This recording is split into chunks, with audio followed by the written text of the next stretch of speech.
Hello and welcome to this presentation about the diagnosis of developmental language disorder, DLD, in a bilingual context. My name's Dr. Sean Pert and I'm an advisor in bilingualism for RCSLT. So just a quick reminder about the RCSLT clinical guidelines, which are evidence-based. Assessment and intervention must always be carried out in both or all languages. And this is because it's very difficult to differentiate between children who can say very little just in English. It might be that they have a DLD affecting both or all languages, but we can't be sure of that. If we don't assess their home language, it might be that they're a perfectly competent speaker of their home language and that they have yet to acquire English as an additional language. And in that case, they wouldn't be in need of a speech and language therapist at all. So for DLD to exist, it must affect both or all languages. So the best and quickest way to do that is to assess and provide treatment in home language. Now, the other message that gives out to the family is that their language is valuable. And this is really important because we're one of the few professions to support families to speak their language. There's a racist assumption that speaking a language at home will prevent you from learning a language at school. And this is simply not supported by the evidence. So we must be very careful to support both the family and educate the wider team, including education colleagues, that speaking a language at home will actually support the development of additional language skills and is therefore to be very much encouraged. RCSLT states that the main aim of intervention with bilingual clients is to maintain, restore, or achieve bilingualism. And that's simply because, just as with other clients, we are trying to get them to the place they would have been if this disorder had not intervened. And that bilingualism is an advantage regardless of the presence, in this case, of developmental language disorder. Bilingualism never causes or contributes to a speech, language, or communication disorder. And it's very important that parents realise that it's not the bilingualism that has caused these difficulties. Bilingual children are just as likely to present with developmental language disorder and other SLCNs as any other child. Now, the term equitable and equal are often thought to mean the same thing, but services should aim to provide an equitable service. That means a service that is geared towards the outcomes, the same good quality outcomes for every client. Now, diversity means that we need to allocate resources in a way that supports those individuals who need additional support to achieve the same outcomes as everyone else. So for bilingual clients, that means that we would allocate roughly double the amount of time that we would do when working with a monolingual client. And that's because of things like working alongside interpreters, creating resources, analysing the data to come up with the correct diagnosis, planning with the help of an interpreter your therapy targets and intervention. And this is not just a recommendation, this is a legal requirement under the Equality Act. So it makes no sense to assess a child or young person in home language only to offer English only intervention.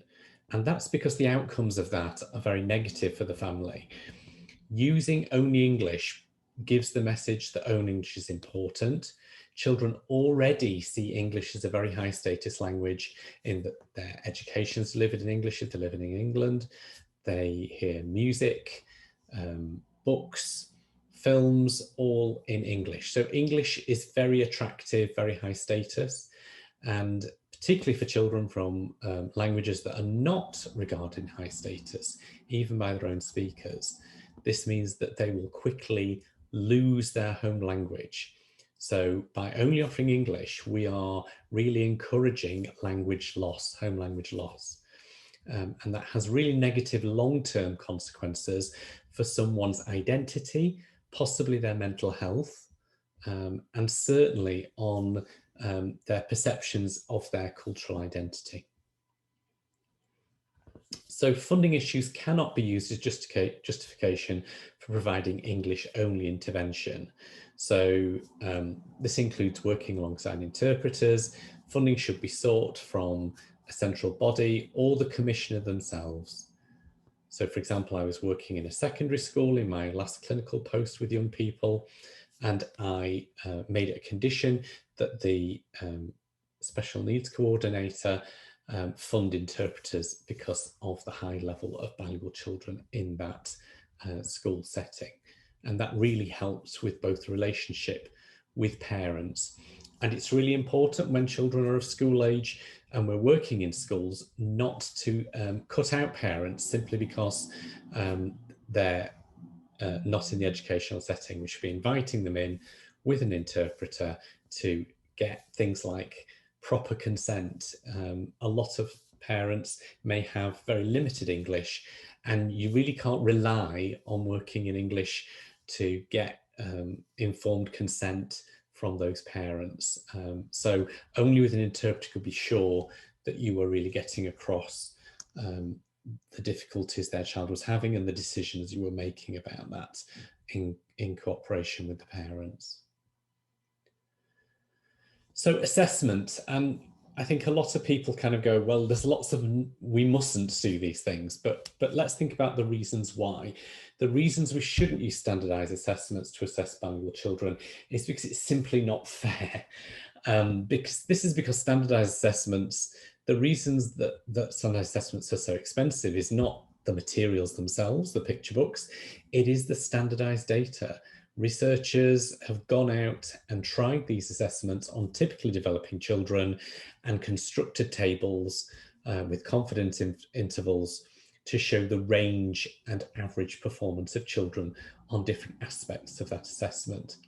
Now, if you compare a child who hasn't been speaking English for very long with children who have been speaking English all their lives, then clearly they'll be at a disadvantage.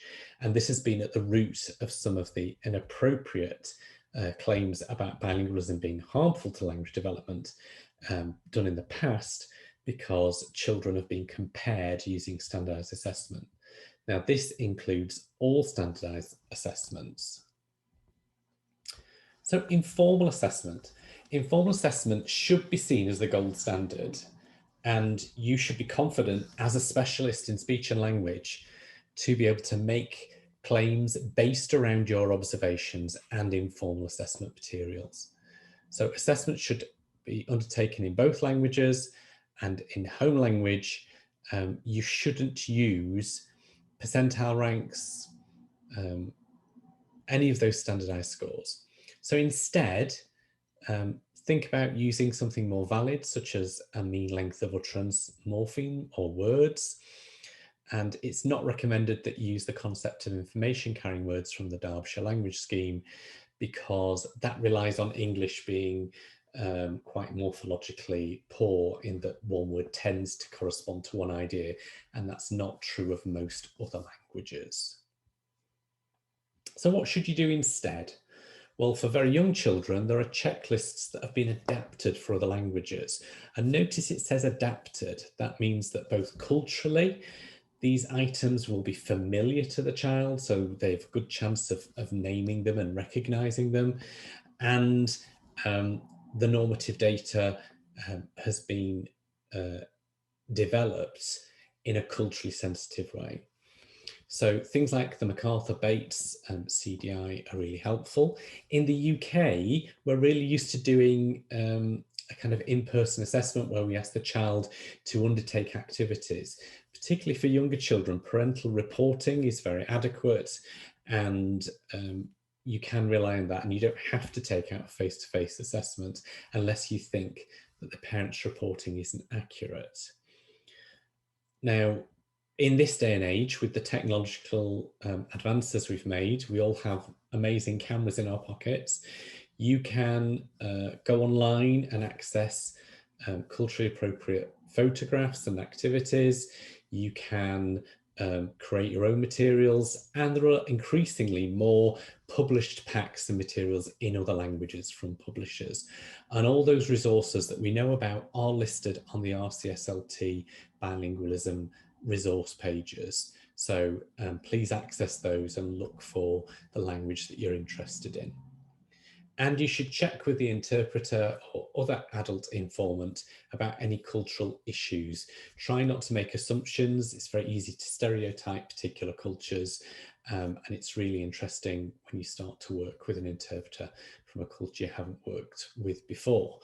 And that's a really good CPD opportunity. Feel free to write up the learning that you gain about culture. And I prefer to talk about cultural inquisitiveness, because no one's really competent in a different culture unless you're living in that culture. So just be professionally nosy and find out about that culture and use that knowledge to put together your materials. So if we're not using standardized assessment translations, we're using something like an MLU of a descriptive set of pictures, or better still, toys for younger children.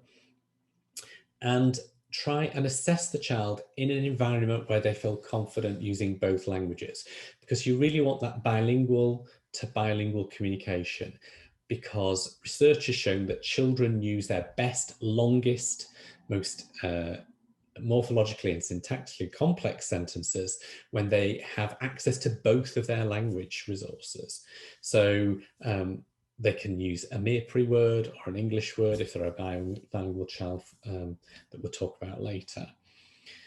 And avoid English-centric terminology, particularly when you're writing your aims, such as SVO. Many languages don't have an SVO structure. This is the surface pattern. If you'd like to learn more about how we analyse language, particularly in other languages, then please consider joining the Bilingualism SEN. So, expressive language. Research the language structures and how concepts are expressed. So, for example, in the language we're going to talk about for this young boy, Mirpri, there is no such thing as a superlative. You can't say this is the biggest. You have to say, of all these things, this one is the big one. So it's really not appropriate to try and assess those. And that's something you would identify with the interpreter. Don't quote or compare normative data for either home language, because remember, this is a bilingual child. They've been exposed to two languages, not just one. So someone said to me once, won't it be great when we have all the normative data for all the languages? That really won't help us, because a child who's speaking maybe Portuguese and English, how much close to the monolingual norm are they for Portuguese, and how much close to the monolingual norm are they for English? They're somewhere in the middle. So it's not really possible to use normative data for any language. So please don't quote standard scores, age equivalents, percentile ranks, or anything based on monolingual children. Now, work with an interpreter.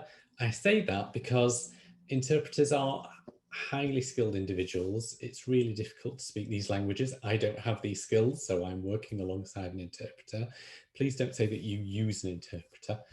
And they need to be 18 years or over. This is an NHS requirement as well as an RCSLT standard. And this is to prevent young people in particular in the family being held back from their own education as they act as informal interpreters. It's also really ethically dubious to be asking a young person to be the person that hears first the news about their siblings' conditions. So it really is inappropriate. You must work with a professional interpreter. This is also important in terms of child protection. I've been in situations where children, because they're speaking home language, have disclosed abuse, and therefore we need to do a child protection procedure. The interpreter needs to report that because they're the person who has heard that news. So Book in a telephone, or these days you might choose a telehealth session, and check that the language is correct.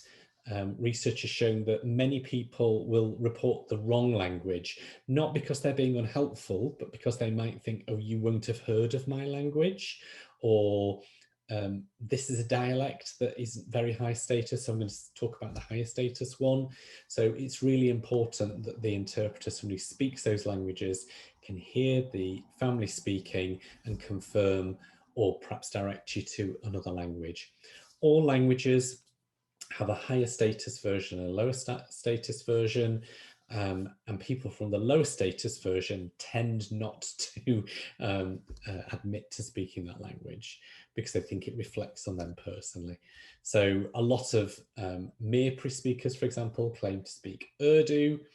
They might aspire to speak Urdu, but then when you're thinking about their language structure, it's definitely Mirpuri.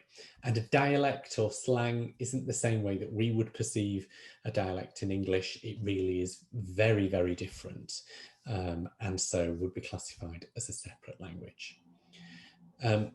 You would then, once you confirm the language, book the interpreter for a planning session. Most people book the planning session kind of half an hour, 20 minutes before the appointment, which I think is a mistake. I would book it the week before at least, so I've got time to discuss, make alterations to my session plan should I need to, because the whole idea of the planning session is to go through your materials, check that there's nothing culturally inappropriate, check those linguistic issues, plan what you're going to do so that you can be really confident that you are assessing all the right areas. And book a debrief so that after the session, you've got time to do that translation, discuss if something is just a variant that's acceptable or an error made by the child or an omission, so you can really analyse that expressive language data. And there is a translation protocol to help you do that, which is also available on the website.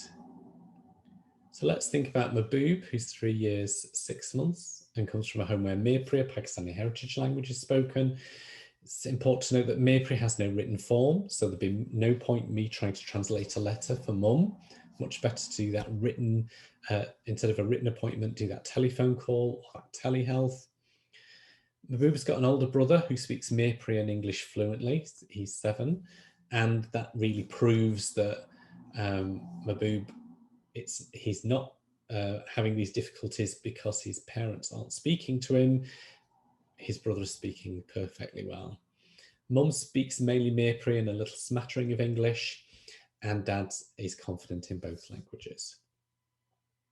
So Mum reported that Mahboob could follow instructions at home, and he understood a wide range of naming words and action words and instructions in Mirpuri, and we could demonstrate that in the clinical situation with the interpreter.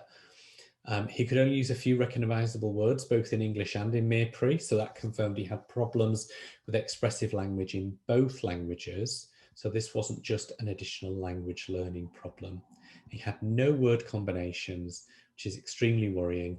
So if you think that children just over 3 should be combining 3 phrases together, then he's got some difficulties with his expressive language. So he was diagnosed with a language disorder, and he had home language intervention. Now, why is this vital? Well, he needed to speak to his own mum. So I often say this is reason enough. You know, if you're an English monolingual, you were living in another country, you wouldn't give up English just because your child was having difficulties for the sake of learning another language like German or French. So why should we ask families to do that? It would really isolate him from his own mother, which, if you think from a caring perspective, could be psychologically devastating to his mental health. So it's really important that he has access to his mum, both for care and for transmission of his culture. He also needs a good language model. So for good clinical reasons, he needs to hear a really excellent, well-formed language. Now, mum's English is not well-formed enough to act as input for his language acquisition. So A child of any age up to the age of 18 spends more time at home than they do in the school situation. And it's not the speech therapist's job to facilitate education. We do that by supporting home language. And by supporting home language, that will support additional language learning, because he would have achieved bilingualism if the language disorder had not intervened. And he's a legal right to this intervention under the Equality Act. So to get him into a language unit, the team lead had already, because we had lots of bilingual children, negotiated with education that rather than have a percentile rank, we would say, in my professional opinion, this child has a language disorder, and I could show the education officer that this met our professional clinical guidelines, and that's the reason that we wanted this. So it was agreed he would go into this language resource, working with the interpreter, talking to his parents so they understood the nature of the language resource. We couldn't have got informed consent if we'd have done that in English with his mum.